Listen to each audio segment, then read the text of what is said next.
Assalamualaikum Assalamualaikum warahmatullahi warahmatullahi wabarakatuh. wabarakatuh.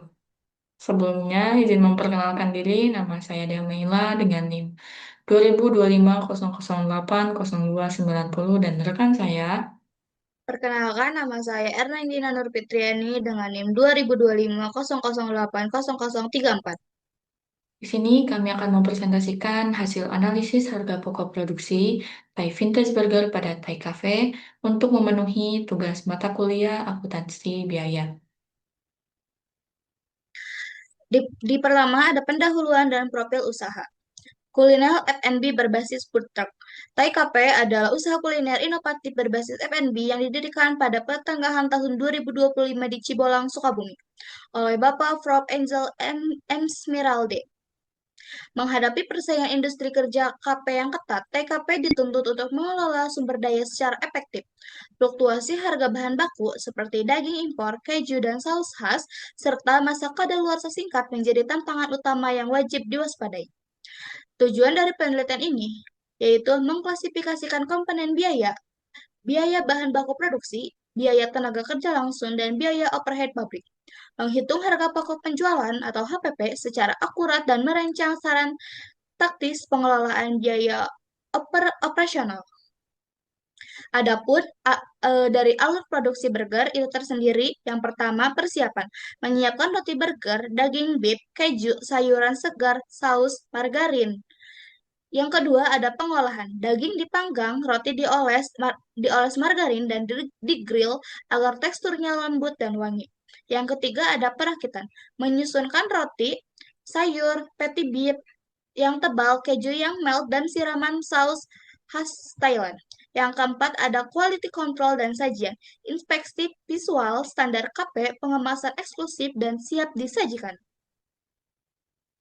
Nah, selanjutnya yaitu ada komponen biaya produksi, yang mana dengan kategori biaya yang pertama ada biaya bahan baku, dengan rincian komponen utama seperti roti burger, daging patty, keju, saus sambal, terus saus keju, dan lain-lain dengan total bulanan sebesar Rp2.086.000 untuk satu bulannya. Berbeda dengan satu kali produksinya sebesar Rp5.349.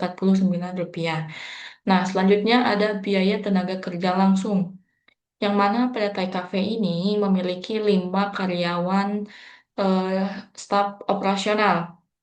Pada gaji harian upahnya sebesar 60.000 dikali dengan 26 hari kerja, menghasilkan sebesar Rp7.800.000 untuk satu bulannya. Nah, untuk satu kali produksi ini, eh, pada burger vintage ini sebesar Rp20.000, sedangkan biaya overhead pabriknya seperti sewa tempat, gas, air, listrik, dan lain-lain em, memiliki biaya sebesar Rp2.842.000. Nah, untuk per burgernya yaitu sebesar Rp7.287. Maka total HPP produksi pada burger vintage ini sebesar 12.728.000 untuk satu bulannya. Sedangkan untuk per porsinya sebesar Rp32.636. Nah, untuk proporsi struktur biaya HPP-nya, diperkirakan untuk biaya tenaga kerja langsung ini sebesar 61,3% pada biaya 20.000 per porsi, komponen terbesar yang mendominasi lebih dari setengah beban produksi burger. Sedangkan untuk biaya overhead-nya diperkirakan mencapai 22,3%, yang mana biayanya sebesar 7.287 per porsi beban utilitas sewa tempat usaha serta penguasaan take away. Nah, untuk biaya bahan bakunya sendiri diperkirakan sebesar 16,4%, yang mana biaya per burgernya sebesar 5.349 per porsi. Nah, biaya bahan pangan penyusun Thai Vintage Burger secara real. Maka total HPP-nya itu diperkirakan sebesar Rp32.636. untuk satu kali produksi.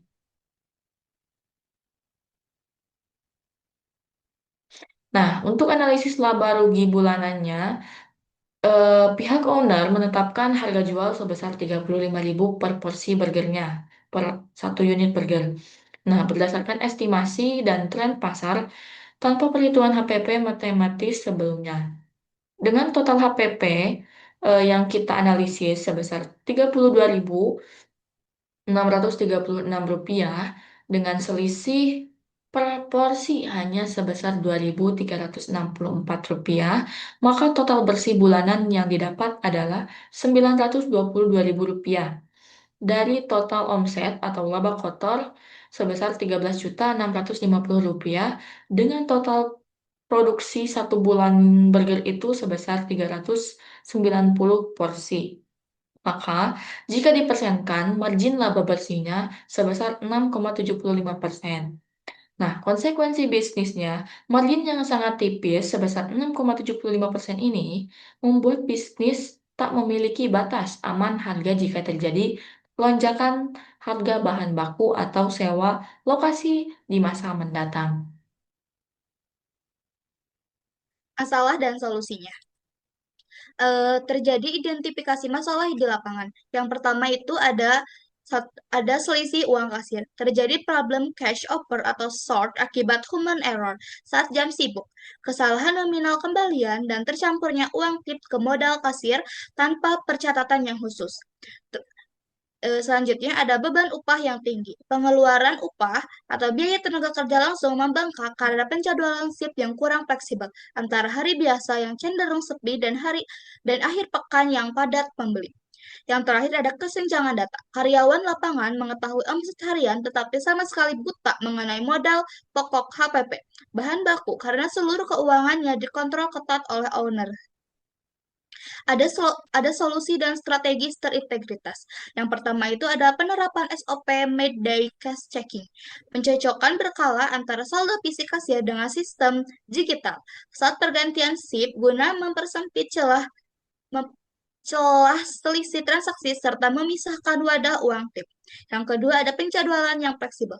Merancang shift efisien dengan jumlah staf minimal di hari kerja sepi weekdays dan memaksimalkan kuota jam lembur atau part-time di akhir pekan yang ramai pengunjung weekend. Yang ketiga ada kemitraan bahan baku grosir. Mendatangani kontrak pembelian berulang dengan supplier utama, patty beef, roti, keju, untuk mendapatkan potongan harga atau potongan volume pembelian. Yang terakhir ada edukasi, efisiensi, dan solusi internal. Memberi pemahaman dasar pada kasir dan koki tentang margin laba tipis di 6,75% agar staf lebih disiplin mengontrol sampah makanan dan memperbaroskan utilitas kompor atau gas.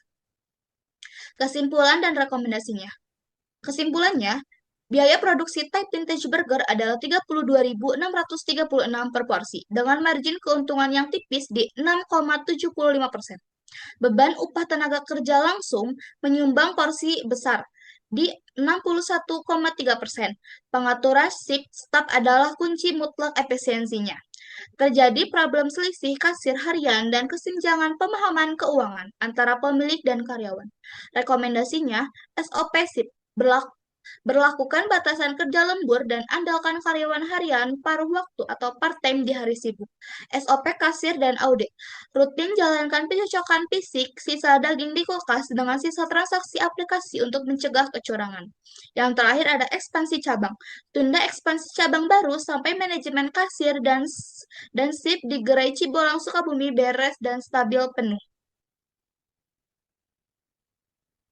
Terima kasih atas perhatiannya. Itu dia presentasi dari kelompok kami. Untuk sesi tanya jawab mungkin bisa di dalam kolom komentar atau secara langsung ketika UAS nanti, Ibu. Terima kasih.